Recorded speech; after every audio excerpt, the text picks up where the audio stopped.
Okay, folks, we are ready for our next run of the evening. We have MixMastaPJ with Funhouse Warpless. Let's get going.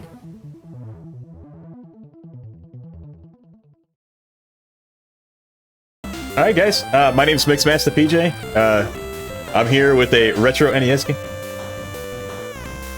Oh, my bad. Okay.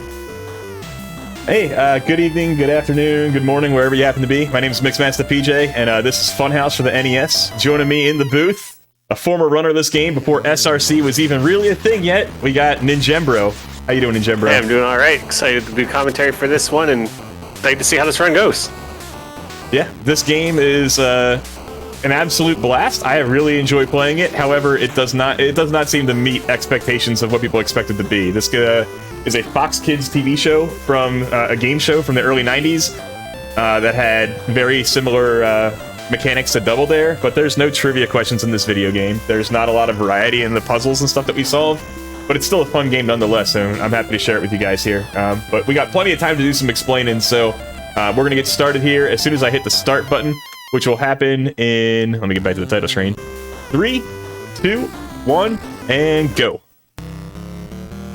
Alright, so I'll jump in. You want me to go, or you want to jump in, PJ? You go right ahead and explain the mechanics. Alright, first stage here is 1-1. You're going to see MixMastaPJ zooming through these levels, shooting little tomatoes at these targets, and once all the targets are destroyed, a key spawns. You pick up the key, the level is over. 1-1 is very quick. 1-2, pretty quick as well. A lot of times the name of the stage has a lot to do with what the stage entails. This one's called Four Corners, and wouldn't you know, the targets are in the four corners of the stage. Again, the fourth target's hit, and the key is grabbed. Now the thing is, it's not the same number of targets in each stage. You'll see enemies and different mechanics as we go on, including some targets that are numbered and must be hit in order, but you'll still see these non-numbered targets as well. That PJ is going to have to hit as he goes. I'll let you do a little talk. We got some conveyor belts here. These little blue things, these squares, are just basically like currents that are, it's a conveyor belt. And it is unclear if your guy is skating or if he's on foot, but there is like a super skate power-up that we'll get a little bit later. These levels are super duper simple, but really meant to teach you the mechanics of the game and how it works. So this one being 1, 2, 3 is to help kind of like, from a gameplay perspective, try to instruct the player to hit, hey, look, there's targets that if someone had numbers on them, you got to hit those in order. The one thing that Ninjembro didn't touch on yet is the controls to this game, and they're a riot. Yes. It's tank controls, right? Like you press left to rotate counterclockwise and right to rotate clockwise, and then press A to proceed forward and B to throw the tomatoes. So you're kind of like steering a car. It almost feels like a racing game, like a top-down, like Micro Machine style game, versus a platformer, which is what it looks to try to emulate at first. Yep. And just a quick note here, do not grab the warp in this stage, MixMastaPJ. Oh, thank you for reminding me. So throughout this game, there are hidden warps that you just bonk against the wall at a certain location and a warp appears, but since we are doing warpless, we do not want to get that, and MixMastaPJ is also a runner of the NE% of this game, so as you had said in practice earlier, it's very easy to muscle memory grabbing the warp in this stage because it's one for NE%. And that one in particular isn't too bad because it's all the way out of the way, but there are definitely ones later where I'm going to be going in a particular direction and it's going to go right near the wall, and if I get shot, it might spawn the warp, but hopefully we don't bounce into it and jump into it. It's not quite as tactile as like Mario is, where you have to like go down a pipe. It's literally just hit a certain pixel on a wall and then bounce into an object, so it certainly can happen by accident. It was actually a warning that I gave a lot of runners in the most recent Big 20 that happened back in March. This game happened to be featured in it, so if you may have seen this game before there is a warp here to teach that mechanic of shortcuts, and it's right down here in the lower left. Oop, oh, we got blobbed. That's alright. That little gold triangle, that little pyramid down there, if you touch that, it warps you. So I let them know right then and there. I was like, if you get that, you're going to have to take like a game over and get back to the beginning of the level so that you don't take the warp, because it was a warpless category that they had for Big 20. I wish they had done a little bit more, and more than just the first 2 floors, but I think it was pretty cool that a lot of mainstream gamers got to see this kind of ridiculous game. Yep. So, as some of you may have seen, as we are onto the second floor, or some people just think of them as worlds, the stages start to become a little bit more complex. We see ice, there's the little banana shooter guys that can shoot either little dots or actual bananas. A lot of the enemies in this game, and I could be misremembering, but I believe if you get hit by their attacks, it lowers the amount of time that you have left. So you can get just most destroyed. of them do that. 2-3, you're going to see PJ kind of zip back and forth left to right, but there's these also these really annoying blobs that can just... The blobs are an enemy, like, they look very easy to avoid, but as soon as you get hit by one, it just shoots you all over the place. It's very easy to just get stuck in, like, this train wreck of getting bounced around and trying to regain your bearings.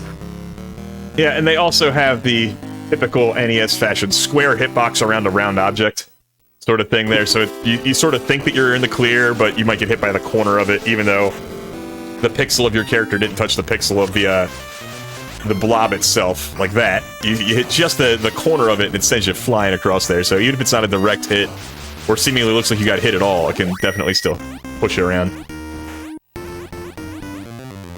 Alright, cool. That's 3-4 there. That's a pretty brutal level if you get sent up into those conveyors ahead of time. Just to try and fight against the current on the way back, it's kind of messy, so we try to make sure we take care of all of our business there first. In this particular level, I have to go this way around the glop gun, because, as Ninjembra said a second ago, if you get comboed out and get hit a bunch of times by that guy, he takes like 10 or 15 seconds off the clock, and there's not a whole lot of time given to you in this level. So each one of those little pellets would remove 2 or 3 seconds, and it kind of stuns you for a second, so usually you don't get shot just once. Usually it happens like 5 or 6 shots there, and you really lose a lot of time. Yeah, and that's worth noting, another mechanic of this game. Every one of the targets that you destroy gives you, I believe, 5 seconds. And also in some levels, there are small and large clocks that you can pick up to add additional time. Similar to a lot of these old games, you kind of want to finish a level with as little time as possible, because there's a countdown of the timer at the end of the stage. But there are some levels where you just have to pick up the clocks in order to even be able to finish the level. Yeah, like that one there I definitely wanted to avoid, because this is a relatively easy level as far as time is concerned. Alright, cool, we got that target before the banana shot me down. And grabbed that key, and we're done with floor 2. The easy levels are pretty much done. It's gonna get a little bit trickier from here on out. But you get to see a cool shot of what looked to be like the obstacle course they would have at the end of the TV show. And we get to watch our character go through each of the different phases of it, but we don't actually get to control them that way. That would be way too cool of a game for the NES, I think. Alright, we're gonna get some introduction to some Pachizlo-looking bumpers here, these little yellow lifesaver-looking things. If you thought the blobs sent me pretty far across the screen, these things are vicious, so I'm going to try to avoid them for the entirety of the run if I can help it, but you can see them there. They've got pretty aggressively sized square hitboxes around them, and they... Oh, I didn't even mean to grab the clock, but that's okay. And then we're just going to stay away from these things as much as possible. They're tough right now. They get really tough on the harder floors when we have to deal with ice physics around them, too. Yep. And that's kind of one of the first stages that kind of... I don't want to really say it's a maze, but, you know, if you don't know the layout of the stage in advance... What? This one's got it in the title. Yeah. If you don't know the layout of the stage in advance, especially, like, on a first playthrough or something, like, you can get stuck on these levels not because you don't really know how to play, but just because, like, you went the wrong way too many times trying to figure out how to beat the level. Yep. For sure. And a lot of the levels, as you get further along, have much longer passages that usually lead to a dead end. Just to kind of punish the gamer there. But if you're playing this game casually, it's not too bad. The continue system's pretty friendly. It always sends you back to the beginning of the floor. So if you got the floor 12 and you were about to beat the game and you really just couldn't beat this level whatsoever, it wouldn't send you back to 1-1. It would just send you to 12-1 a bunch of times. So it's not that bad of a casual playthrough either. A few gamers that played through the Big 20 definitely took up this idea of trying to beat the game anyway and put a time in on speedrun.com, Lack Attack being one of them, and you can grind through it even if it's something that you're not particularly familiar with. And this stage is actually the first appearance of the Super Skate power-up, but I don't know if we even pick it up on this stage, actually. Nope, I do not. And I fight the current there. I do not go the way the game developers intended with this pattern. I mean, of course, we're trying to beat the game fast. Right. It's always funny. We love these games so much, we're trying to play them as little as possible. goal of Funhouse speedrunning is to play as little Funhouse as possible. This next level, shooting pool. Surprise, it's actually shaped like a pool table. Yeah, and it's protected by these silly blobs over here. What I said before, they're hitboxes. I try to stay pinned against the wall as best I can. It's not always easy, especially in the upper corners, but if I do that, I can kind of stay behind where their paths are. These up here for 5, 6, and then 7 and 8 are pretty punishing, but yeah. Okay, that was good. That could have been a whole lot worse, especially if the bumper sent me down. But we're good there, and then we'll hug this wall here. And then they're mean to you. They put 7 down here in this corner. Even though you think you're just going around the table in a counterclockwise fashion. Although, to give the game a little bit of benefit of the doubt, you know, you do see 7 when you start. That is fair. They do that a couple of mean times as well. This is not really a racetrack, it's just full of ice, and I guess, like, their way of making it a racetrack, if you think about, like, NASCAR or something, is like having, like, banked corners, and they put these conveyors here to kind of, like, force you to turn that way, so that's kind of neat, I guess, but, I've never seen banked corners on a non-oval, so this would be a wild racetrack. For sure, especially that, like, a little S-curve with bankings on both sides. Yeah, and this is, well, you just have to do 2 or 3 full laps of the stage? Laps. Yeah. Yeah, just 2. Yeah, back to the 7, and we are done. Shooting those things while moving laterally isn't that easy, but it is, super useful to be able to rotate your character that fast. The ice physics kind of makes it actually a little bit easier in the fact that I can keep my momentum going in one direction, turn and shoot, but not actually slow my character down. If I was traveling on foot on, you know, somewhere where I have more grip, then I'd have to instead, like, move my character's entire body that direction instead of just, like, rotating and sniping it real quick. So sometimes the ice does do us a favor. This is one of those stages that, like, casually, especially if you were really younger playing this game, can be a nightmare. Because you don't even really think about the fact that, so there's these 6 numbered tiles in the middle of these conveyor belts, and then there's one non-numbered tile that MixMastaPJ is going to right now that's not in any of that nonsense, but if you shoot this one before you destroy those other 6, you're like trying to get the key in the middle of those conveyors. It's possible, but it is not fun. Yeah, it is very mean. So, luckily, we knew we were going there. We were able to sequence that in a way that was pretty favorable for a key grab later. And we're headed to floor 4, where the aesthetic will change a little bit again. We'll see a few more banana cannons here as we enter Escher's Castle. And then after a few more levels, we're going to rejoin where the any percent run would pick us up. So, normally it would warp from 1-6 all the way to 4-5. So, we're almost done with this big giant group of levels that we never touched in the any percent run. Yeah, and these, kind of just like every other enemy that we've talked about in this game, like, these banana shooters, like, you get hit by them just like you get hit by a blob or you get hit by one of the donuts. It's like, it can really just throw off your momentum and, like, your pacing and, like, your route. You basically have to, like, catch yourself and recover. Yeah. And like this. The second hit, the second hit there, like, that's a pretty brutal hitbox, right? Like, that was like, okay, you thought you were really around it, but no, you weren't. You were way too close to that, apparently, so it will punish you. Like, you get hit by something once, you get hit by it like 6 times. It's 0 or like 7. Great. Oh man, and this also reminds me about this level Concentrate. There's a lot of levels that you're going to see here that have different versions later on. So Concentrate, it's a little 4x4 grid. Yeah, we're just going to go around and get all these targets in order. They scatter them out everywhere. Nothing too crazy. But 11-6 is called Concentrate Harder. And in that one, there's a 5x5 grid. So you have to go a lot further, and they don't put as many targets around. They just simply, you know, make it a bigger area you have to cover, more hatchets you have to cover. So what's cool about it is that you eventually end up with all of these levels that are similar to other ones, but they kind of just crank up the difficulty a bit. I actually find that to be a fun variety, like a fun like spin on this game, because it actually makes it more difficult to remember, to be honest. Like, I mix up a lot of my routes between the levels that end up being so similar. But this one's just kind of like an introductory version. The amount of targets they give you, the amount of time they give you is way more fair. They tend to be mean once you get to about floor 10, so... this level, though, speaking of mean, you miss one of these targets, you gotta go all the way back around, because you can see the conveyor belts are forcing me to go that way. If you don't happen to snipe it on the first time through, then you're gonna waste like 30 seconds going back around for a second loop. So we're doing our best to make sure that doesn't happen to us. Or just go against the flow. Yeah. You make it sound so easy. I mean, it is easy, it's just not fast. Yes. Oh man, this level here is when we finally start seeing a lot of those dead ends appear. Now, luckily for me, I actually have a map.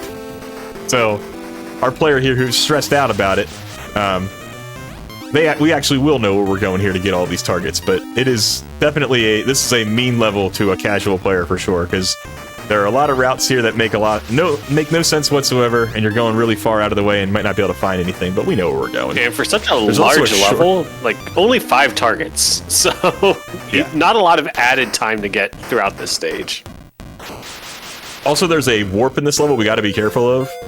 We don't want to bump into the wall and accidentally take it. It's right up here, It's actually. right next to this last target.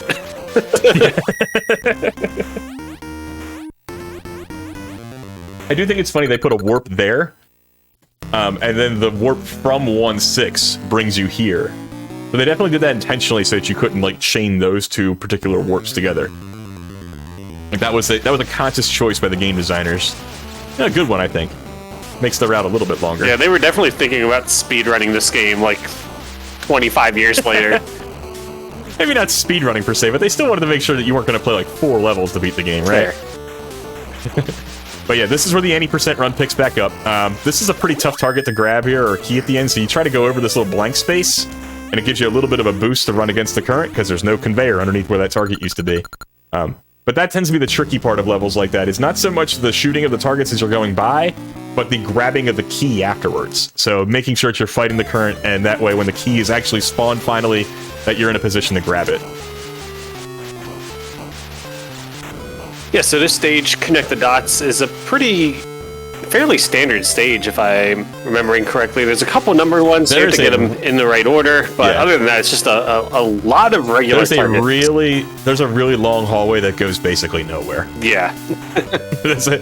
So it is a mean casual level for sure. But yeah, we know we're going. We don't have to go. We don't go left and up over that way, but that takes you all the way back around to the 1, but a very long way without any targets on the way, so you don't get to boost your clock at all. But now the levels start getting fun, because now we got Pachinko. The any % run killer. It really is. Mm-hmm. So this stage has a lot of conveyors that go up, and if you go up too far, it feeds you into a conveyor that takes you all the way back to the start, kind of like what you would expect from That's Pachinko. not the scary part. You're not... You're trying to make them feel good. I It's know. all these bumpers It's the that are bumpers. terrifying. There are bumpers everywhere in this stage, Yeah. and they will just, as mentioned before, knock you everywhere, except for where you need to go. Actually, this was a pretty good bumper, to be honest. Send me backwards to go grab it there, so that's pretty good Pachinko. All right, fine. But yeah, as Ninjembro was saying there, that top route would send you all the way back around to the beginning of the level, so we don't want to do that too much, but now we get to see the Super Skate. Tell us all about that, Ninjembro. So Super Skate just makes you go really, really fast, as you can see right now. So in any stages that have the Super Skate, where it is beneficial to use it, which I think is most of them from here on out. There's only one that's not, but yes. You basically want to optimize the stage as much as possible to maximize your use of the extra speed from the Super Skate. There are also some stages with many Super Skates that PJ has routed in a way that you're basically at maximum uptime of the Super Skate because, again, we're speedrunning, we like to go fast.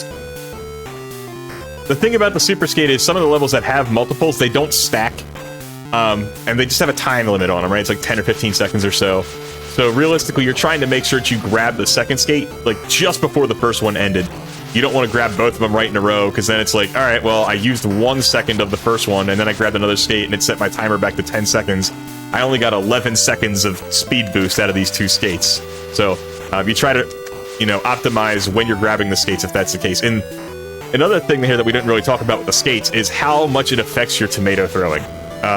When you're flying that fast and you're throwing the tomato is still going to come out of your arm there at the same speed as before, except now that you're running so fast, it's barely going faster than you. So you get a very, very, very small window to throw the tomato and actually hit the target you were intending. So you'll see that a lot more when we're doing some running later, that I'm really, really concerned about making sure that I hit the targets when I'm using the Super Skate, because it is tough to throw. All right, this is another one of the tons of conveyor levels, and kind of annoyingly, again, from a casual playthrough, there's an entire route in this level that just takes you to absolutely nothing. If you go left where MixMastaPJ just went right, it just takes you back to the start of the level for like no reason other than maybe you missed some of the targets on the way. Yeah, that's the only thing I could think of. I actually did not know it took you to the start. I thought that was if you went this way and you needed to get back to the start or something like that. I didn't realize that, or I thought it would take you back up around the top. I didn't realize that it was back to the beginning, but that makes sense. It's better than having to fight the currents, I guess. So this stage is called Up and Down, and kind of like a lot of these stages telling you what you need to do. You're going to go This up level and is down. so out of place. This level is so out of place. This level could be in World 1. Yes, the stage is very easy compared to like the last dozen levels. But the thing is, I actually try to avoid this clock up here, but, it's right in the way, and the amount of time that I would waste trying to avoid it is way more than the amount of frames that I would actually save by avoiding it. As we said before, at the end of the level, it just counts down the time. So that clock adding about 20 seconds to my timer there, that does add, a half a second or so, but if it takes me a full second to position myself to avoid the clock, then it's not worth it. Right. But we do try to avoid those once in a while. Yeah, it's not even counting down like 1 second at a time. It's doing it like 5 at a time. Exactly. So counterclockwise, the optimal route to get through this level is to go counterclockwise. Which way is that? Oh, that's this way. All right. It's just a bunch of little branches off this center section with the goop gun. There is nothing more satisfying than hitting these diagonals, though, at full speed. Yes. Like, just nailing that like that there, that's just, like, you feel like you're just a god gamer when you do that. It's not even that particularly hard, but And it's another. when you get it just lined up there. And it's another thing, like, similar to the enemies, where, like, just the way the physics of this game work, like, if you're not really well lined up, like, you can just waste a lot of time in these, just, like, bouncing off the walls and, like, just kind of, like, losing your own personal momentum on how the stage is going. Yeah, I tried to describe this earlier as like a racing game, right? And the reason is because, like, when you think about the fastest race cars going around a track and whatnot, they're finding, like, the most optimal line to keep top speed, not go any extra distance than they want to. We started attached to this game a couple years ago, Technical did, and it looked so much just like a regular playthrough, but they were just, like, perfect on, going around corners and shooting right at the very first pixel that they could. But it looked like a very good human player. It did not look like, a TAS would. So it definitely behaves differently than the kind of video game that you might be used to. It didn't look superhuman. It just looks like, oh, my movements are perfect. And that's all you can really do in this game is improve your movement. Right. Also, just want to give a huge shout out to the music in this game for being as awesome as it is, for only having, like, 4 tracks in the entire game. We got more than 4 tracks. We got the riff at the beginning with JD. We got the title screen. We got the 3 level songs. We got the obstacle course song. We got the ending theme. We got the shortcut song. We got a few tracks in here. We're good. George Sanger put plenty of bangers in this game. Don't you worry. If you're wondering who George Sanger is, you're like, who's that guy? He's made plenty of games that you have probably also heard before, and then you're going to listen to them later, and you'll be like, well, that does sound a lot like Funhouse. Like Maniac Mansion, The Rocketeer, Total Recall, got Adventures of Rad Gravity, Tecmo NBA Basketball. He has so many games. Yeah, he's collaborated on, too. Like Caesar's Palace, even though he's not credited with that, that's like his same team and group of guys. Like, George Sanger, by far, like, very, very accomplished, unknown NES composer. Yeah, just, like, banger after banger. Exactly. And when I got a world record in this game not that long ago, I tagged him and he retweeted it. It was, like, the greatest achievement in gaming for me. Just getting George Sanger to retweet me. But yeah, definitely Maniac Mansion is the one that he's known for the most. Which, very, very popular soundtrack. Yep. Also, like, we kind of glossed over it, but that last level is another one of those that from a casual standpoint is just miserable, because you go back and forth, but, like, you just have no clue where all the different numbers are. They're just, like, randomly placed. Right. And now, similar to Counterclockwise earlier, this one's called Every Other Time. So we're going... This level is shaped exactly the same, except the amount of time they give you is different. Yep. And just the location is different. Yeah, the glop gun's more of a danger here, though, because you are going across the level a little bit more, rather than just staying around the edges. Since you're going every other time, you kind of aren't just looping. From 4 to 5 you are, but from all the other numbers, you're going, especially around here from, like, 6 to 7, you're getting much closer to the glop gun, which, when you don't have that much time, you know, just a few shots from that might end your level, so... Luckily, we caught him at a cycle where he was pointing down, because we were definitely pretty close to him to get lit up. And lots of great diagonals. There we go. Yep.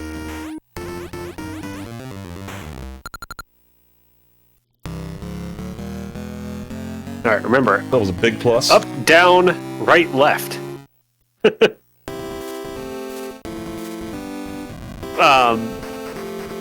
Sort of. It's up, down, right, left, and then instead of back up again for 9, that's actually down. Strangely enough. This bumper, while so small in the scheme of this level, it's miserable. It's always in the way. It is always. It's constantly on my mind. Like, how do I avoid this thing? Make sure my guy's not lined up to hit that. Like, it is so hard to avoid. Also, I'm really bothered. I don't think I ever noticed it, but it's not like perfectly in the center. It's like slightly below center. You have just ruined this level for me. I was unaware that it was slightly below center. You're right. Look at that. Wow. Alright, this level just became significantly easier for a speedrun. Yeah, I guess significantly is a little bit of a stretch, but...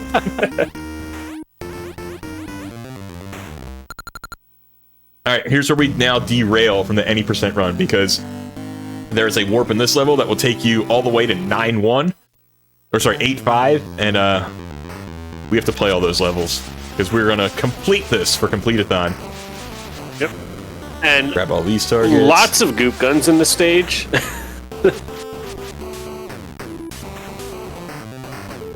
But yeah, luckily there's enough targets where it's not too bad. We still got 34 seconds up there, but yeah, if you're not careful, like if I had gone down the other way there towards the 4, I probably would have gotten comboed a bit. The target, the shortcut is actually in that room, but we're gonna avoid it on purpose and get on out of here and go on the skate park.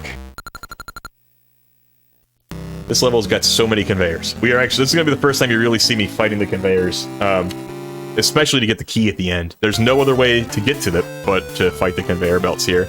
We got a little bit of like an island in the middle, and then we're gonna get some momentum here to shoot 1. Oh, we just missed it. There we go. 2.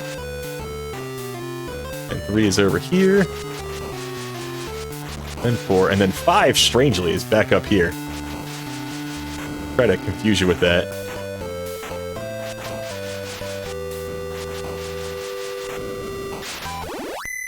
There we go. Yeah, pretty good level. Tough grab. Yeah. And that is the halfway point of the game. Sort of. In terms of number of levels. Yes, in terms of number of levels that we have to beat. Sure. Of course, you're not going to find any levels quite as short as 1-1. No, you probably won't. This next level's pretty mean, actually. It is kind of all over the place as far as where the targets go. So, hopefully we don't get blobbed or sent down a hallway that we don't want to here. But this can get kind of ugly if we're not careful, so we're gonna hopefully take out enough targets at the beginning that our clock is in a good spot. So if we get lit up by a glop gun, it's not fatal. But it certainly can be if you're not careful here. They really just scatter these around. They don't really put them in a linear pattern like they do in a lot of the other targets that we've come across so far. This is just kind of a mess, but that's alright. We're prepared. Alright. Be over there. Okay, perfect. I was worried that blob was going to be completely obstructing our way there, but not so much. And we want to keep this on the wall so we can actually scoot by him. We didn't have to worry about it. Perfect. Yeah, this is a fairly lengthy level. Yep. It's not even that big, it's just they're all so spread apart, so you really just traverse the entirety of the level multiple times. And then I like to go this way for 7. There we go. I feel like that's slightly faster than going up and around. Yep. So this next stage uses kind of like a shoelace pattern. Hence the name. This is mean. This level is very harmless looking, and it's actually not difficult to shoot the targets. But if you get bumpered here and sent the wrong way once, I think you can survive one. I don't think you can survive more than one. Because there's just not enough targets to really add a lot of time to your timer. You just gotta, like, I typically do all of my movements after I pass the bumper there, and just, it makes the turn a little bit sharper, and probably not the fastest way, but it's just the safer way, because, like, you can see the amount of distance between targets here, we're constantly living in the teen amount of seconds left. So just gotta be careful with it. Oh, and then grabbing the key's not easy. Right, because it's on a conveyor. Right. The way to do that, I like to do this, I like to face the wrong way, shoot it, then start traversing up there until the key is done spawning. Fade back into it. I lose a couple of seconds because I don't shoot the key as fast as humanly possible, but I'm not able to rotate my character 180 degrees fast enough to make that work. This level is brutal, but there's a lot of targets here, but this is definitely a high variance level in how much time we spend, so I'm going to try and shoot as many of these unnumbered ones as I can on the way down here to number 1. So we're going to try and get all those out here and get number 1 now. Because as you will see here, there are so many targets to worry about, and now we are fighting the current, right? Like that's, you can see the direction that the conveyors are going is counter to the direction that the numbers are traversing. The numbers are trying to get me to go clockwise, while the current here is trying to get code counterclockwise. Now I can handle the ice here, but that's where they put a lot of the banana cannons and such, and many of the targets don't even happen to be over there, so just trying to, now this is the area we haven't explored yet, so we got unnumbered ones mixed in too. Alright, get back on the ice. Get the 6 and the 7, and then we got one hiding in the corner here. I want to forget Just you. because. Yeah, for those keeping Some people track. like to save that one for the one to pick up at the end, but I think that's excessive. I think we're okay without that. Yeah. Oh, what did I forget? Oh man, we forgot one. There's one target left somewhere. Was it? Probably down here in this. Was it an this corner? Was it the unnumbered, like right near 1? Oh. Yep. No, it's this one. It's this one. Yep. Brutal. Wasted like 10 seconds on that. It happens. Oh, Glop Gun City here. Let's try and not get comboed. Banana's not worried about, but these guys. These little turrets just spinning around and guarding these numbers here. Oh, that was really lucky. Right in the needle there. Just right. And it's called Parallel System because this system over here on the right side is the same as the left. We got a couple targets around 2 turrets. And then I'm going to save the non-banana one for last. That's a little bit easier to grab the key from. Yep. That's it. That was Parallel System. It's not too bad. Oh, I love this next level. I love the super version of it later, too.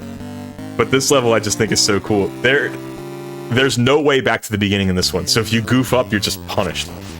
You just have to take the loss of life and start the game, or start the level over. The clock there doesn't really do much, but luckily we got the target there too. We're gonna try to make sure that we don't miss any of these targets here because there's no way back to the beginning in case we do. We have to fight the current, so we're gonna try and clean up everything we can on the first time through. Oh, that includes this unnumbered one up here. Good. Yeah, there's a lot of targets right here in this segment. There we go. Very nice.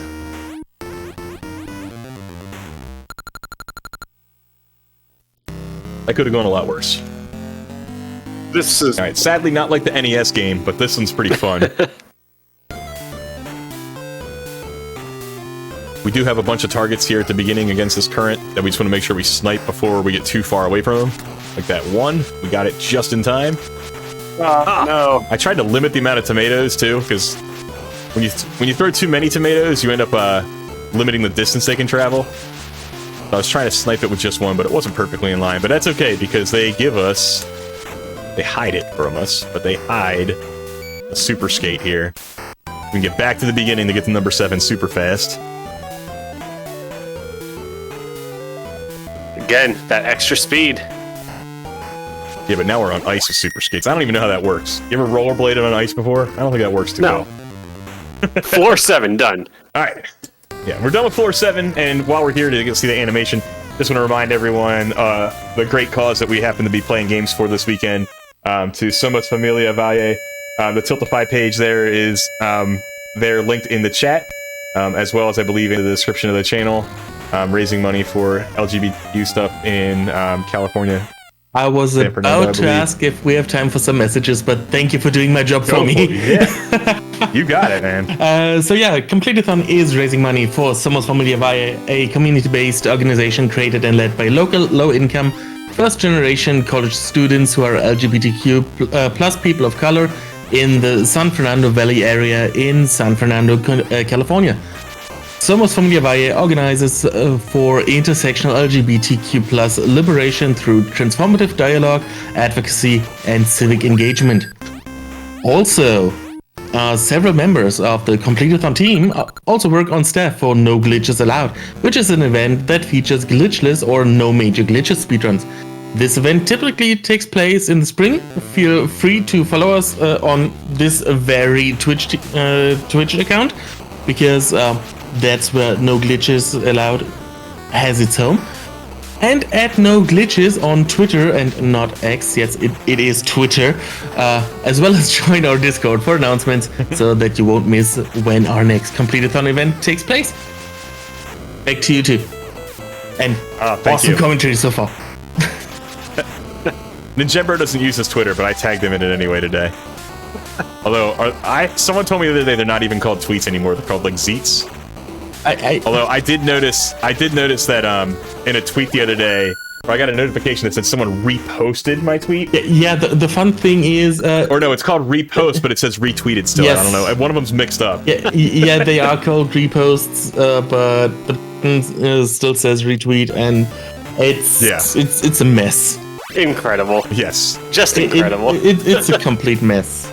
So I'm still calling it Twitter. You may call it whatever you want. But yeah.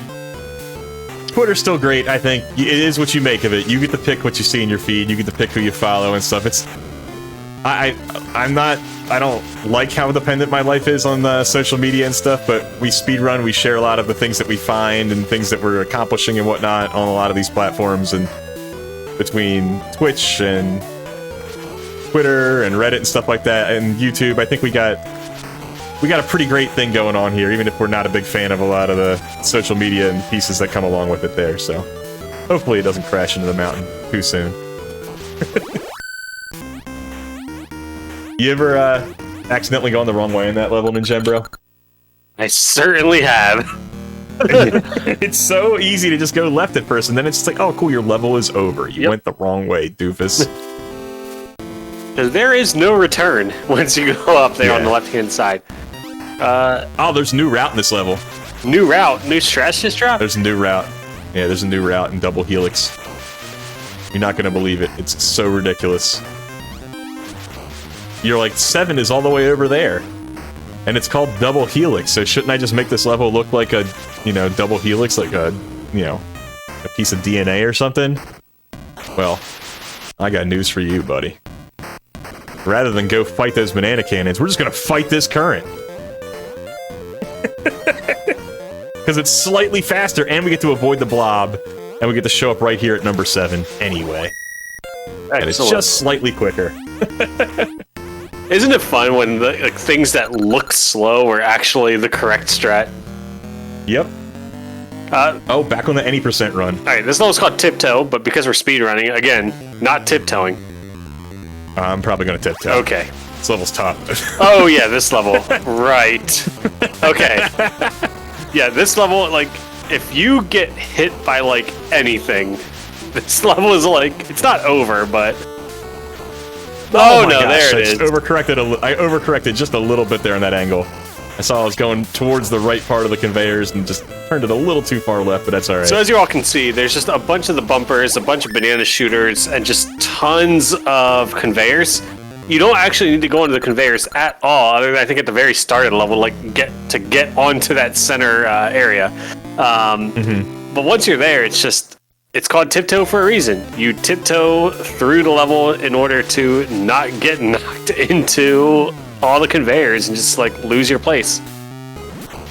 This is one of the most punishing levels as well, as far as trying to shoot targets while you're riding this with the super skate, because I do not want to. I have to come back this way, and I do not want to have to hit these on the way back. The numbered ones are tricky enough to hit at full speed ahead, so we're gonna try and get this skate as late as possible, and hopefully it lasts us until we get completely out of the spiral, or at least to number 4. And we don't want it to slow down too much to shoot these numbers, but that's why it was so important to hit all these unnumbered ones on the way in. Just because it's a high variance shot. Like you can see, I'm trying to throw the tomatoes right now, and they're going like 2 pixels in front of me. So, there we go. Got to the 4, just fine. We got one more skate here for good measure to shoot 5, the unnumbered, and 6. And that could have gone a lot worse. Yeah. I'll take that for an That was clean. And that's floor 8. On to floor 9. And of course, this cutscene just gets longer every floor that you finish. Yeah, for sure. And like I said, we're now back on the any % route here, so we have a couple of levels that we're rather familiar with, just from frequent play of the other category that we do. It does mean that seemingly things that look rather difficult can get done a little bit easier, but also things that don't look like that big of a deal might be a little bit more frustrating, because it's like, oh man, I goofed that part up, but... this level, man, this is like the suborbital level we had earlier, but they threw a bunch of obstacles inside of these blobs instead, and they didn't give us a little secret target to grab the key from later. We actually have to eventually grab the key from one of these stupid things. Yep. The only saving grace is that, these are just 2x2 conveyors, whereas I believe on the other level they're 4x4s. Oh, yeah. But they got all these cannons and stuff around, too. Yeah, it's completely brutal. That one's almost impossible to get, and that's where they put the 7, so I like to use this one last, which is this unnumbered one here. Very nice. Grab the key that way. That wasn't too bad.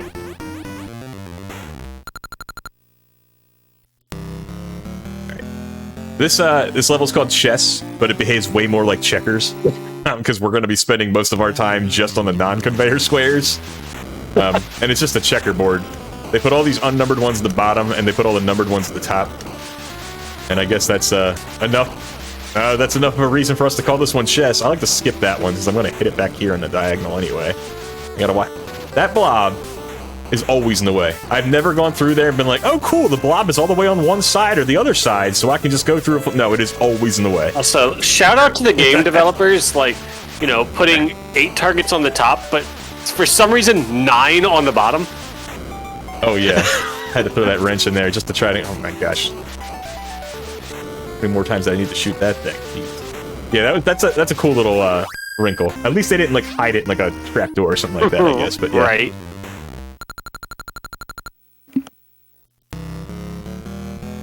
Oh, this is the secret easiest level in the run. It's a gigantic maze, and it's got one numbered target. I don't know if it's an unfinished level or if it was just meant to be like a trick question to people, but you shoot this one, you go over here, hopefully you get bananaed perfectly like I just did, and it sends you right to number 1 and you're done.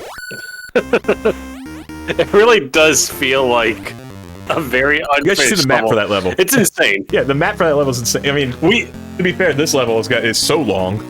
Yeah, in Return to Sender, like, you all saw probably, like, maybe 40% of the level. Yeah. Meanwhile, this level here is massive. Like, a good run on this is like 1:45, just on this particular level. So hopefully it doesn't take us that long. I didn't want the clock, but that's okay. We're gonna take the super skate and go into all these little cells on the way back. That's where they hide all the other numbers, but they put 1 so far away, so there was no real purpose to coming in here earlier. Plus, since we have to fight against the current to get in here.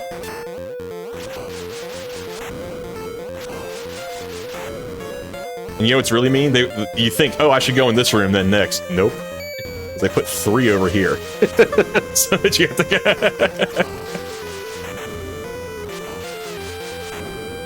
Is that just a case of, like, these classic Nintendo games, like, trying to artificially increase the amount of time you'll play them through difficulty of just dumb things like that? I guess. There's so many targets in this level that I don't think people are ever failing this level, but look at this, like, part. Like, this does not seem natural. We're like, there's some conveyors here. They're all going the wrong way. Well, I guess I'm not supposed to go that way. Well, guess what's hiding at the end of this? Target number 6. It's so mean. It's called the path of least resistance, and it's exactly the opposite. They want you to take the path of most resistance to get out of here. This is where the any % route would then divulge as well into another shortcut section to go to 12-1. Lucky you guys, you get to see all of the rest of floor 9 and floor 10 and floor 11. So we're going to beat this level the old-fashioned way, which is shooting all the targets and grabbing the key. And hopefully we don't accidentally grab the shortcut. That's right over there, so we definitely missed it, so that's good. I was worried. Do we have time for a I don't donation? think we have any more warps left. Yeah, now's a great time. Wonderful. We do have a $5 donation from Tempest Mask 1000, the runner of the previous game, saying, while I can't chip in a ton, it's the least I could do to say thanks for having me with Gunvolt. No shock, I was just a bit overestimated, but at least we get to see a fun house with fun guy Mushroom Master PJ. Alright, no more puns, but good luck PJ, and can we get much more money for SFV's sake, please? Yeah, can we please get more money in? There. Everyone in chat, if you have $1 or 2 to spare, it doesn't have to be much, but every single dollar counts. So please, if you have anything you can donate, please get to our Tiltify page, click the donate button, select the incentive that you want to get your money towards, and then you will help out a great deal. Thank you. Thank you guys for putting this on, and thanks Tempest Mask. I feel like I don't know if I have ever encountered Tempest Mask before this summer, and I feel like I've done so many marathons, and I feel like every single one I'm in, Tempest Mask is in as well. So, I know they've been putting a ton of effort into a lot of different games, and a lot of different marathons for a lot of great causes as well, so shout out to you, Tempest Mask. You're doing awesome work, and appreciate, getting to see all the games that you're showcasing this summer. Yeah, definitely. Or winter, I guess. It's a little bit more regional. I didn't realize that they could be Southern Hemisphere. But, yeah. Oh, we just got another donation in. And I think you know the donor. Some guy called Ninjem Bro. I'm not sure you ever heard that name. Okay. $20. I don't really care about what they have to say. I don't want to listen to them talk anymore at all. $20 saying, man, this commentary is great. And with that, we are a bit further in for our Faz Sonic Sprite replacement incentive. That is now sitting at $81 out of 150. The thing is, Faz is the run after this one. So we still need those $69, if my math's correct, to meet this. That's quite calculated. That someone could put a real nice donation to get us the rest of the way there. That does sound really calculated. But yeah, we do still need that money to see those Sonic sprites in Fez, and I really do want to see that because I know the game Fez. I've seen it before. Looks really awesome, but I think it could use some, hedgehog blue colors, maybe. Let's get it done, guys. Let's get it done, Chad. Alright, we have now started the next flavor of levels here. We had Double Helix earlier. This is Ultra Double Helix. Now, I don't think we do any. We don't do any cute things that we did in Double Helix, though, right? We actually do this the intended way. No, I don't. Oh, we don't. I take the shortcut here too. Oh man, It's just slightly faster. It's like You're going across like 4 conveyor blocks versus going all the way down and around. Yeah, I'm gonna go across. Now, I'm not gonna do it multiple times, I'm just gonna do it once, but once I go across the top, I'm staying there, because that's gonna be where it takes me to the exit. So yeah, I'm definitely doing another cute little trick here as well. So, yeah, once I'm up here, we go through this once, and then we fight against it once, and then we'll go through another one, natural, and it'll be fine. Just because, like, the banana can, like, even if this cost me a 1/10 of a second, at least I had no extra obstacles to worry about. Yep. So, I think it's still a safer way to go. And then we can face backwards a little bit easier and get right into that. Also, it's Ultra Double Helix. Why is it not, like, Triple Helix, then? I don't know. But now we got Ultra Oversight. Like we said, Easy Oversight was a really fun level earlier.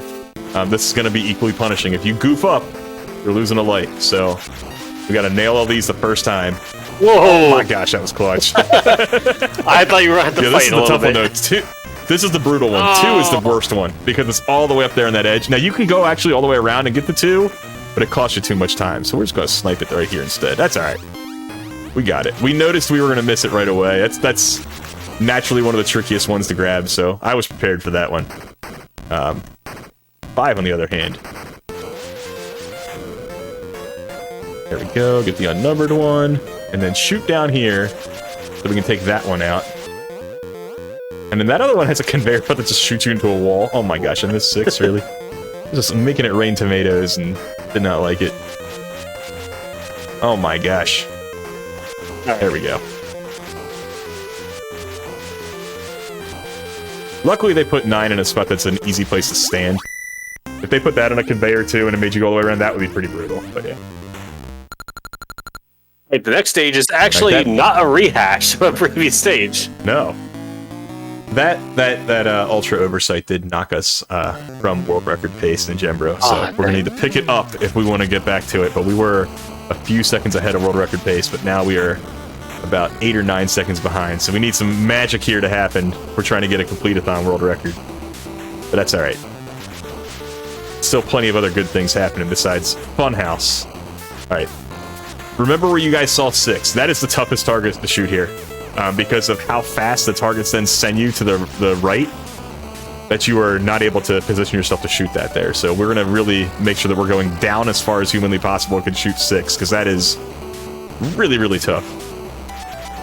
Alright, so we're going to get as far to the left as we can here. Okay, cool. If you're too far right and then it just starts sending you right already, then you can't even reach 6. So that's just pretty scary proposition there, but they do put a lot of clocks here, so it's not too bad. Like, you're not going to run out of time. You're just going to waste a lot of time from a speedrun perspective. Casually, this level looks daunting, but it's definitely one of the less punishing levels in the late game. My favorite level's the next one in Gembro. Have you watched me play this next level? Not recently. Okay. There's some pretty cool tech here. I'm gonna let Ninjembro's reaction to what happens here speak for itself. Alright, so this stage, oh my god. we're just shooting them through the wall. Alright, that's pretty slick. It's, you know, when PJ says, you know, Ninjembro used to run this game as well, what he didn't like mention was it was like probably like 8 years ago was the last time I did a run of this game, so it's been a minute. How about those shots, the corner shots? Yeah, those are pretty nice.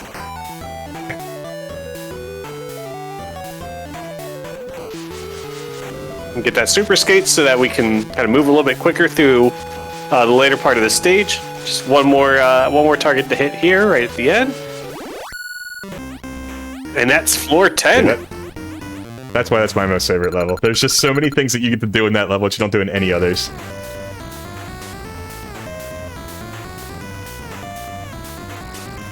Floor 11's my favorite in this little obstacle course because it looks like you have to crawl through that tube, and it was actually one of my favorite parts of the TV show, hosted by the great J.D. Roth, who you've seen all these cutscenes. That's definitely not Tim Allen. But of course, they couldn't be bothered to actually animate our character doing that correctly, so you'll see him standing through it instead of crawling through it. Alright, this level is another favorite of mine because we definitely don't do what the game developers want us to do. So if that target's there at the end, it's like, okay, cool, you finished the whole path, grab that, it'll be an easy key to grab. Now I'm going to shoot it at the beginning, And I think this level actually is the one where I fight against conveyors more than any others. There's just an easier route to take here. This is called Center of Gravity. There's a big spiral, and then at the very center of a spiral is a bunch of down-facing conveyors that lead you out. So the idea is that you go through the spiral a couple of times, shoot all these ridiculous... I think there was like 18 targets in this level at the beginning. Shoot them all in the way. 21. And then... Oh, wow. Crazy. And then you just keep going through the spiral a bunch of times. That's not what I'm going to do here. I'm actually going to take care of these last couple, and then this number 5 is the last one in the spiral, because the one behind it we shot at the very beginning. And I'm going to fight the current here, and I'm going to go over top of that 8 and these unnumbered ones to boost up a little quicker. And it's faster to do that than it is to go all the way around the spiral again. So, I don't know if that's what they intended, but that's what I do. And I'm going to do the same thing with the 8 in a second as well. Definitely not. It just ends up being a whole lot faster. Okay. So we're going to do the same thing here. This one's a little bit trickier just because of the position of the 8. That usually happens where once you get to that conveyor that's pushing left, it's really hard to shoot at the 8 without also getting shoved left as a result. So, but luckily we got one target left. We're going to position ourselves facing left, even though we're going to be getting pushed right, so that we can shoot the 9 and fade right into it quickly as soon as he appears. Right, so interestingly, earlier in the game we had a level called Gauntlet, but now we get Mini Gauntlet. And these don't look the same at all. Yeah, they are not the same.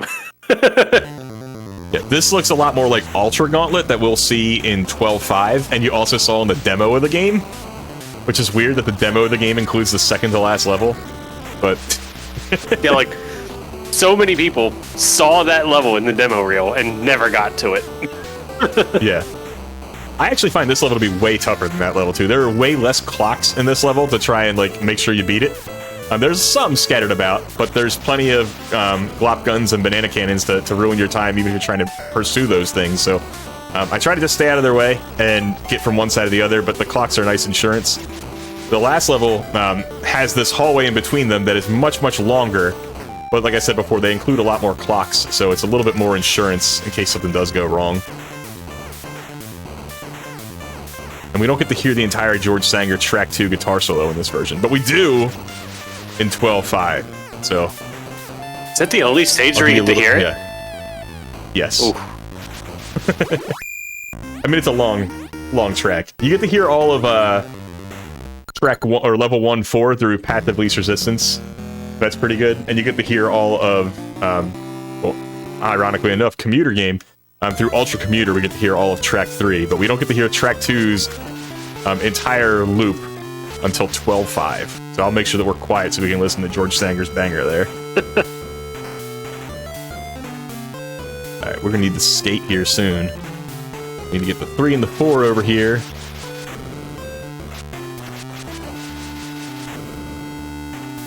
And we're gonna try and fly through this last little bit. Leave that alone. Go get 5 and 6. Nice.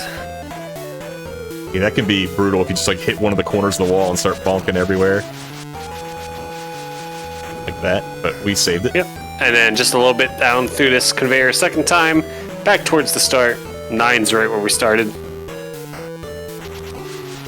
There it is. Oh man. Ultra Glop Gun. The scariest level in the run. All we gotta do is avoid those bumpers. If we can avoid the bumpers, I think we'll be alright, and we don't have to fight the conveyors too much. But there's a little hallway up here that is full of those yellow bumpers, and if you get caught in it, it just combos you out for a real long time. So I like to turn myself backwards and just try to hug the left wall. But then I gotta be ready immediately to shoot 2 and 3 right here. Come on. There we go. Not bad. Yeah, we got one more loop to go through there, because as you can see, there's a 7, so there's another reason we'll have to go back. That was a scary 4. Yes. 8 and 9 are actually pretty brutal too, because if you end up falling into the bottom row of conveyors there, it does push you to the left really hard. So we're gonna try and make sure that doesn't happen. No, and oh, we got bumpered, but that's all right. That was actually we were done. That was actually a pretty pretty tame. Yeah, that could have been much worse. Right, 8, 9 right here at the end. Very nice. Okay, cool. We survived it. I would advise Even for you for worse. this next level. Just take your time and do it right. I'm not going to do Okay. that.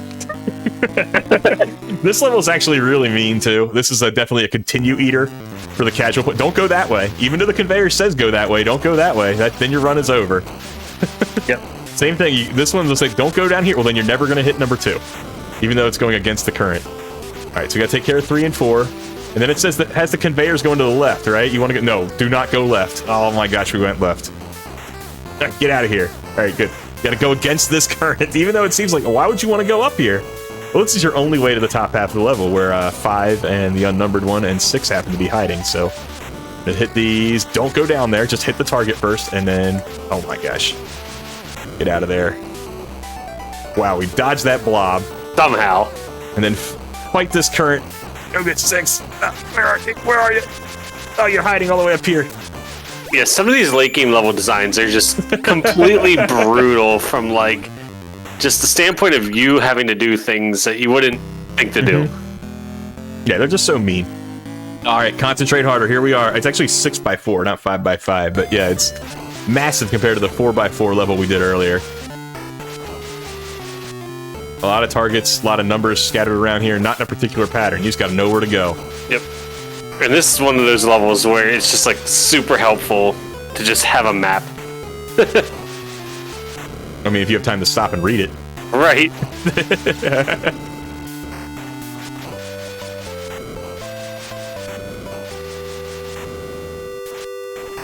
Where's 4? Oh, we done goof. We missed 4. We were supposed to go this way for 4.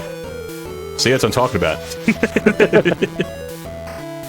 And then 6 is There's just... 5. I know where 6 is. That's all the way up here. It's on the other side of the world. Yep. And we already saw 7. So we know where that one is. We gotta... Luckily, actually, going this way first, we hit that unnumbered one, which is kind of tricky, but then we go up here, hit 8. We got another unnumbered one up here. Right next to 9. And we're out of concentrate harder. And we're on the floor 12, and we're back on the any % route. Oh my gosh. So floor... We're back to levels that people recognize. Floor 12, last 6 levels of the game. A lot of people would kind of expect them to be some of the hardest levels in the game, and some of them are tough. Yeah. But, like... we were actually talking about this earlier. Like, the last 2 levels of the game are, like, cakewalks compared to, like, a lot of what comes before it. Yeah, they just give you so Also, many here's targets. 11. It just boosts your timer a whole lot. Oh yeah, let's see my guys. Oh, yeah. Look at that. The natural movement of anyone wanting to crawl through a tube is just stand right through it. Alright, inside track. This level's been pretty optimized as far as budgeting the skates. As we talked about before, when we have levels of multiple skates like this, we try to make sure that we have the skates as long as possible. Especially in a level like this where we're going to be fighting the current sometimes. Yeah, so as you all can see, like, when you're fighting the currents with the skate, like, you go at a pretty decent speed. Like, it's like you're not even fighting the current. Right. Oh no! I wanted that skate. That's okay. There we go. We got it. You just grab the other side of the current, you're Yep. okay. Yeah, this stage is just 2 opposite currents. It goes one way on the inside and a different way on the outside, which kind of casually makes it a little simple, although it's a huge level. And Yeah, it is rather and large. easy to run out of time, but like it's not tricky. From an optimization standpoint for a speed run, it's Yeah, there's a lot of variables in here, and like saving those skates in certain spots till later. Just try to make sure that you constantly have top speed when you need it. This target's miserable to shoot, but we'll... Man, I slowed down for it too. There we go. Because like you can see, I'm mashing the fire button. The tomato is like coming barely out of my character there, so you don't have a whole lot of range once you're flying with the skate. But that's alright. Inside track is done. There's only 2 more levels that scare me, so this is one of them. Not a lot of targets, a lot of glop guns. We take our time here at the beginning. We just kind of hug this wall. Okay, we got shot once. That's alright. You don't want to get shot like 3 times. You don't want to be at like 10 seconds when you get through this hallway. That's when it gets bad. So, we got that taken care of. Now we'll just go take care of business.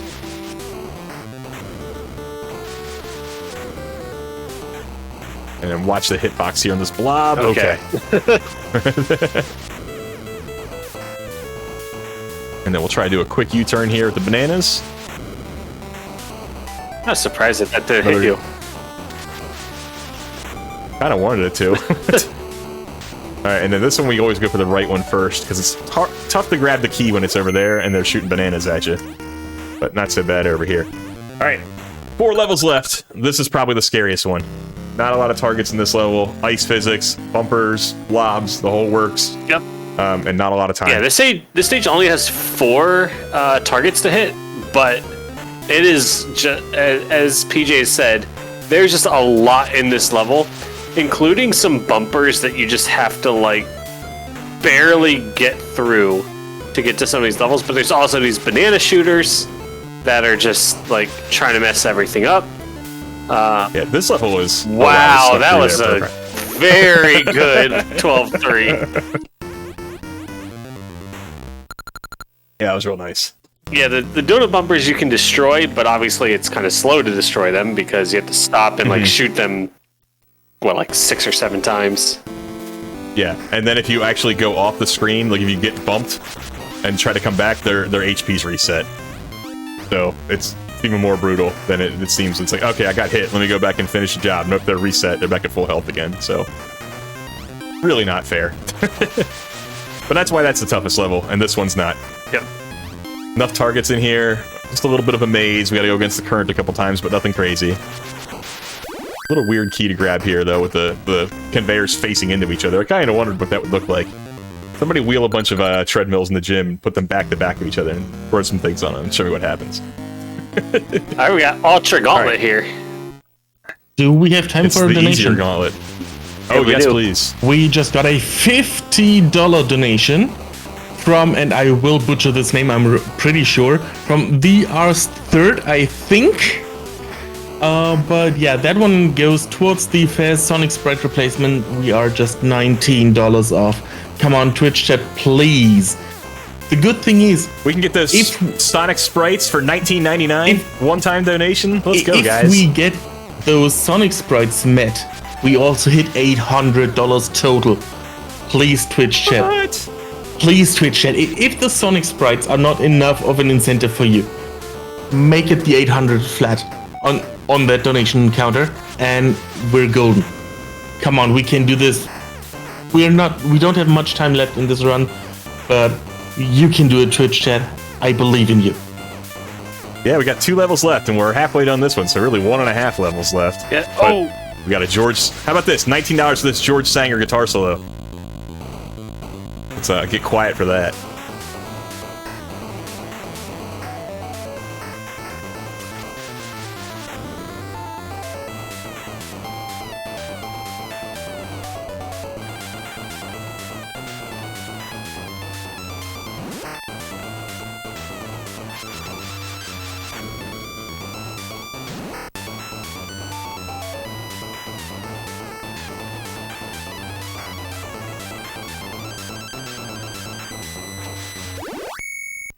There we go. The whole solo. yeah, that one was actually, like, there are so many clocks in it that it's actually, like, not too bad of a level. Yeah. It's really not that bad. Like, even when things, like, when I got comboed there a little bit and my timer went down, I was like, alright, which of the 7 clocks remaining should I grab that doesn't spray me too far off the route? Yep. Alright, we're on the last level. Time is going to be when I grab the key here. It'll be about... about a minute and a half from now. Hopefully, if everything goes well. But seven yeah. targets for now. Yeah. So this is Ultra Commuter, last level of the game. It only has numbered targets, 9 of them to be exact. And it's all of the odds are on one side, all of the evens are on the other side. So normally you'd have to go back and forth across these conveyors. Of course, the donut's gonna be brutal. But of course, you know, PJ is trying to make some optimal use of the super skates so that we can just go back across some of the same conveyors that we just went across in order to save some time. Yeah. Normally they want you kind of just going in a clockwise loop and going right to left up top and left to right on the bottom, but yeah, we're just doing, or sorry, the other way around, but yeah. We're fighting the laws of physics with these super skates here. Just 2 targets left.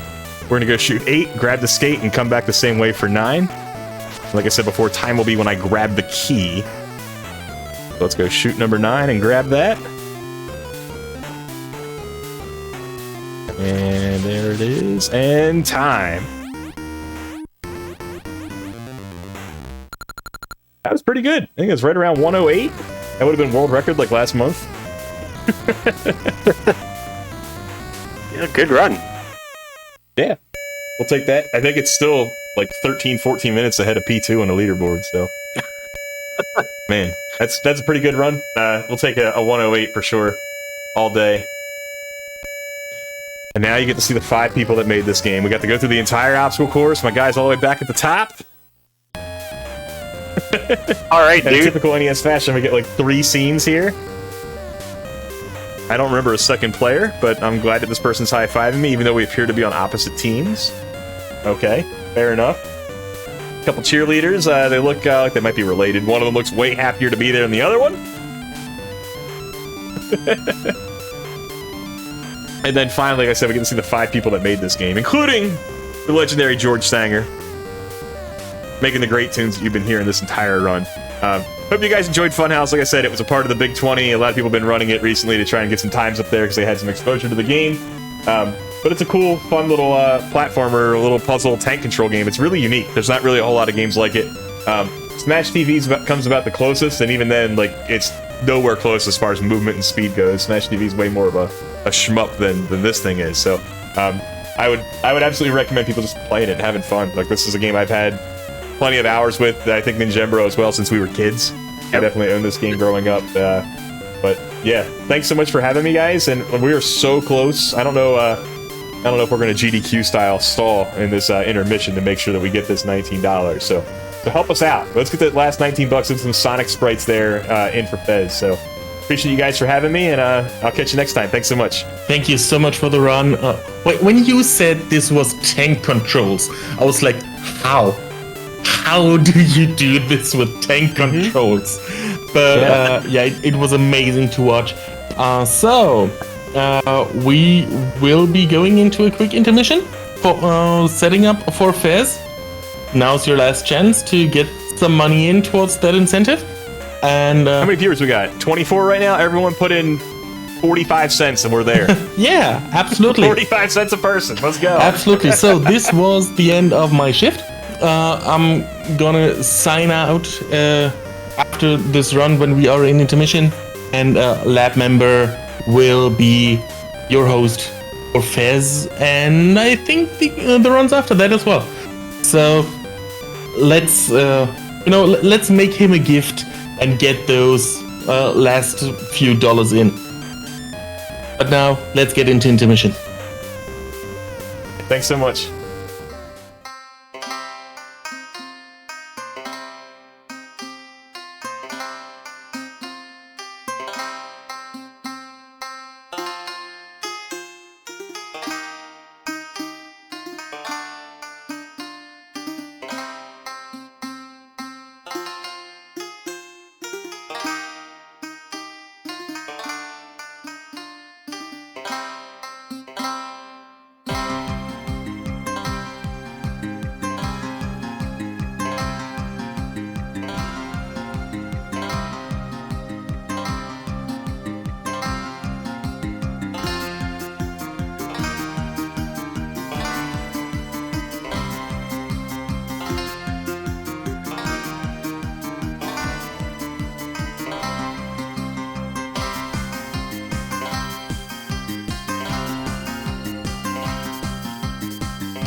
Oh no, that is what they all say when they see me pouring some more. Oh, then it's empty again. Better fill it up before I go. Cause I'm loving it, feeling it, touch me and being it. See what I see in it, I'm typical. Messing around with it, mix it up, go with it, flow with it, let it all go. Oh Lord, think you know what I'm like, but you don't fall, you lose control. Bittersweet melody when I dance on your fly. Cause I know what you don't, it is me you adore. How does it feel to breathe when you're dead? They've never seen you out of your head. Cut to the bone, it's broken, I bet. How sad. Oh boy, got so hot I forgot what I should have thought of before. Sure ain't easy for you to let off the rules, cause there's so much fun. Are you loving it, feeling it, touch me, are you in it? Don't say what you're saying, I'm typical. Messing around with it, mix it up, go with it, flow with it, please let it go. Oh no, think I did it again.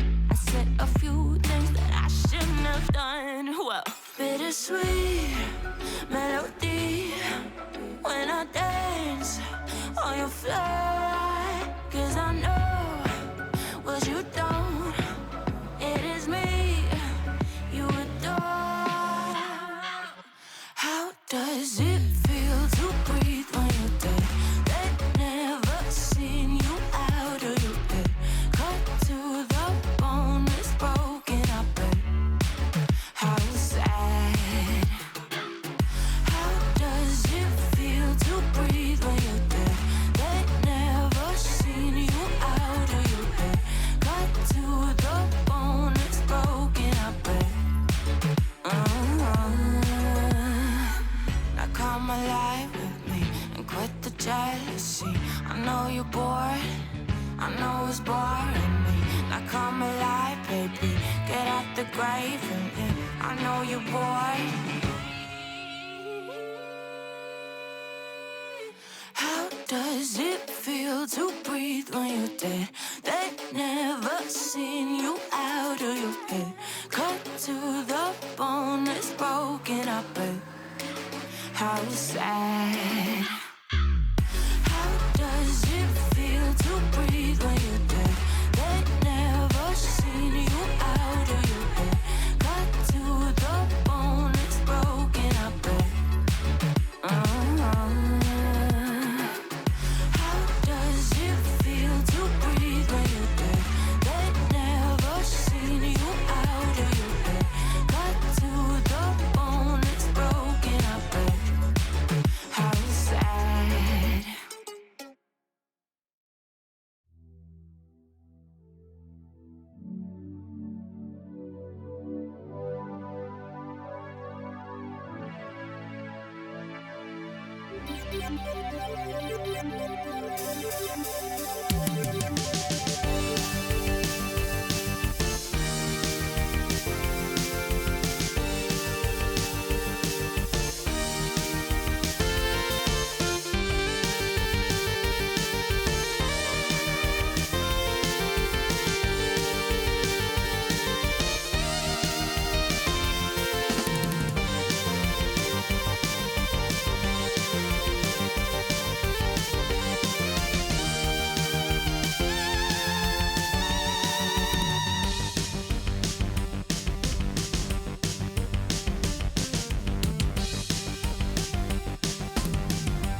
Took a swing at a wrecking ball and I prayed for my downfall, and I found a way to reconcile, 'cause in my heart it's not worthwhile.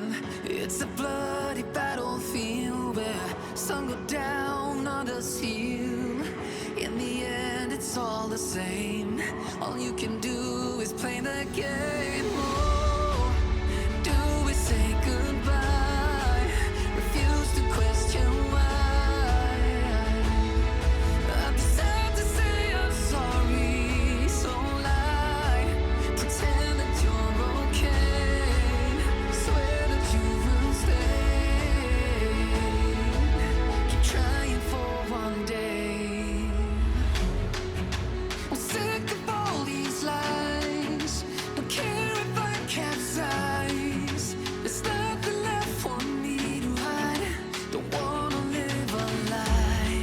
Too many lows, too many highs. Too many things to criticize. And so I leave it all behind. Don't wanna live a lie.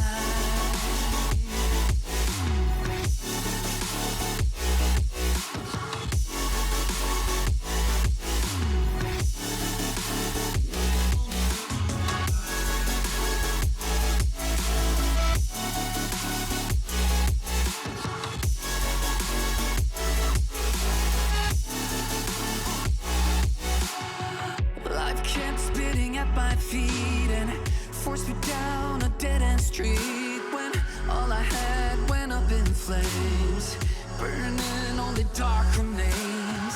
I cover up every part of my skin. Oh, 'cause I Hello, everybody. Hope you're having a great time watching Completithon 2023. The disembodied voice off on the stream might sound a little bit different. My name is LabMember. I'm going to be hosting and reading donations for the next few hours. Speaking of donations, we do have a $9 donation from Osmorn, who says, "Gotta get that Fez incentive met." So they've put their donation towards the Fez Sonic Sprite replacement, which I believe has been met. And they've suggested the trainer name Osmorn for the Pokemon Let's Go Pikachu and Eevee run tomorrow.